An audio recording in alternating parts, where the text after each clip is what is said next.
What held me back from being great? I definitely feel like I was lazy this year. I feel like I was lazy this Why do you year. feel like you was lazy? Because I am changing the career the abrupt way I did it, my career, and every time I think, but it always is look to me like how I began to understand it is because I was already programmed to move a certain way and think a certain way and do things a certain way, and then like just in the middle of the year was you got to learn how to do this from scratch. You got to learn how to be an entrepreneur from scratch now. You ain't on people's job, and most of the time I just used to sit on the couch and dream, but what I want to do. Then it took me about 3 weeks to write it on a piece of paper. And then it was like, okay, how I can execute?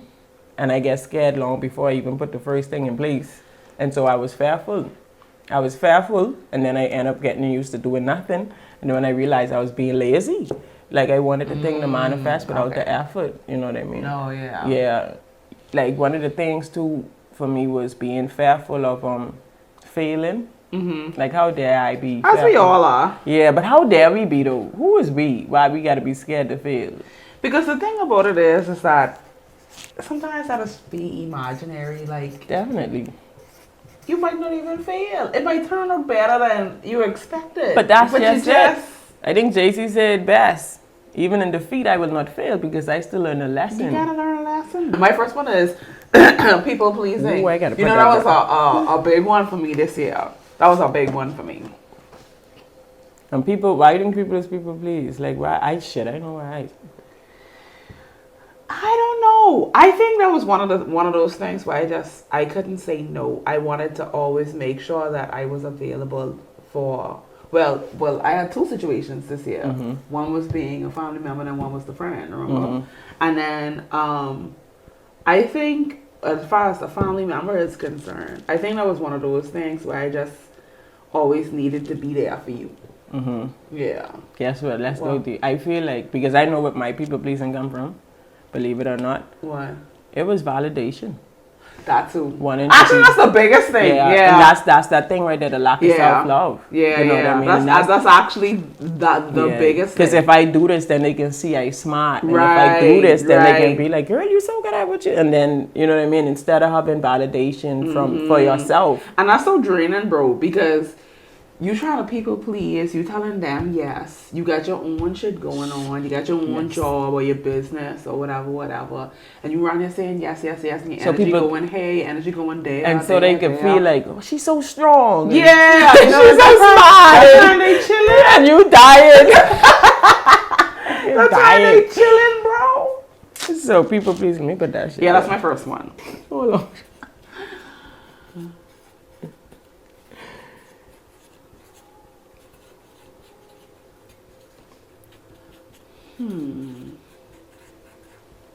Oh, I got a next one. I got a next one. What it is? My next one is anger, and specifically road rage. Oh, I hear about you. Because I legit is being... Oh, Jesus. Well, not as much as so and so. But I'll be ready to fight. And I'll curse you out on the road. And then not just that, you carry the energy with you for the rest of the day. The whole day. And so now you're looking at, because that filter, that feeling, I don't know if it's happened to anybody else. Road rage. If it's happened to anybody else, but it's like, if you see, you wake up in the morning and you get on the road, you're trying to get someplace, and somebody cutting in front of you, and you mad, and you will talk, but you won't believe I just reached break because this person, and then you're like so mad because what happened this morning, and so you carry that energy with you for real. Don't let somebody walk in and give you a little bit of attitude. Oh Lord, because you've been mad from this morning, you know what I mean? And that's how we miss our blessings like that. That's all you get. Damn, I can't think of You're doing good then. The 3? You say you won't get rid of your people pleasing, fair, anger. I think people pleasing, I pretty much. Yeah. But I'm still gonna toss it in there because that was the big thing this year. Okay. Yeah. Well, you doing good, see? And then the road rage, I still working on that. Let me see. I just cursed somebody out. Jesus. Like a couple days ago. Again? Even after you get cursed? You just drive by. No, but you just get cursed out for driving by. Yeah. Oh, ooh. No, I was parked. Either way. No, I cursed somebody out after that. But alright, what do you bad, think man. is accomplished by it? Like, Like after you done cursed the drive out, like what is happening? I know, because they go and continue to drive by. Sasha, exactly. I don't know, man. It's just, I don't know. I just gotta get to the bottom of that. These people just drive bad, especially when they're in them little Hondas and the little cubes on these Nassau wet pothole road. Just drive bad. May it be that you take their poor driving as a manifestation of their lack of respect for you, like, because usually when I get mad at somebody driving, it's because like I take personal offense. It's not so much that they driving bad, because if you was driving bad and I wasn't on the road, I don't care. It don't affect you. Right. Yeah. But it's like, but when you driving bad and it's like Boom. I understand what you're saying. Yeah, like you almost take like you bothered me, like you. And it ain't, so it's almost like if you in a rush, right? Like you late for something, and you trying to get to the airport, and it just so happened this person moving so slow that they ain't got nothing to do with what they doing sightseeing. They're hampering your progression or whatever, and so you take it personal. Yeah, like you take it personal. Offense. I'm asking. In my mind, I feel like road rage is more of a symptom than. You know what? Stephen might be on to something. Because guess what? Today, when I was pulling out the corner coming home, right? You know, like that, the little weird thing at the top. Yeah. So when I was pulling out to come, right? I feel like this I feel like this man speed up while I was pulling out. I just see you mean it just stay gas. And I don't even know if he mean to do that. He probably didn't. He did. I don't even know. He might have been dialing his phone. I was about to tell you, he probably wasn't even looking at the road. He might have been dialing his phone. And so the question is, why do we react to it in such a way when... Good one, Stephen. Yeah, that's a good one. On the flip side, I remember one time my car was breaking down, right? You're so silly.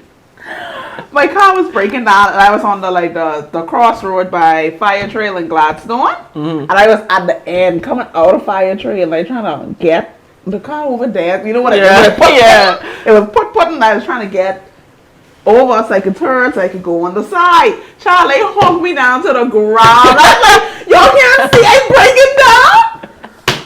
Cheers, man. So yeah. Definitely. Sometimes you don't even know what's going on. Because you're so in the moment. Yeah. Like Stephen say, like you're taking it so personal. Yeah. Like the whole thing revolves around you, and it doesn't. You know what I mean? Yeah. Like absolutely. And oh gosh, it's the 4 Agreements. It's a book called The 4 Agreements. And one of the agreements is not to take anything personal. Right. You know what I mean? Like understand that life is happening. There's so much different variables that going on at the same time. Like life is happening. This paper is symbolic for the things that held us back this past year, the things that we recognize that we need to release before we go into the new year or into our new season. Yeah. Just getting rid of it. So this symbolic, this fire too is symbolic of that. And so we can burn this and turn it into ash. And then what we can do from there, Stephen, correct me if I'm wrong, we're going to mix it in with the paint that we're using. And we're going to paint a picture representing our future. Something that we can look at to remember that we release these things.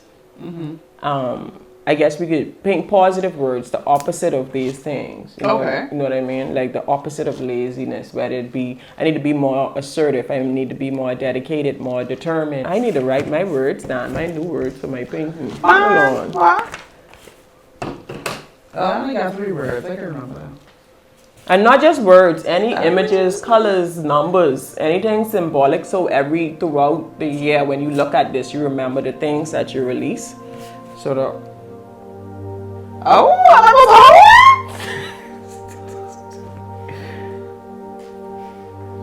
you're releasing your road rage. I don't hear next story. I'm gonna actively Yes. actively work on that.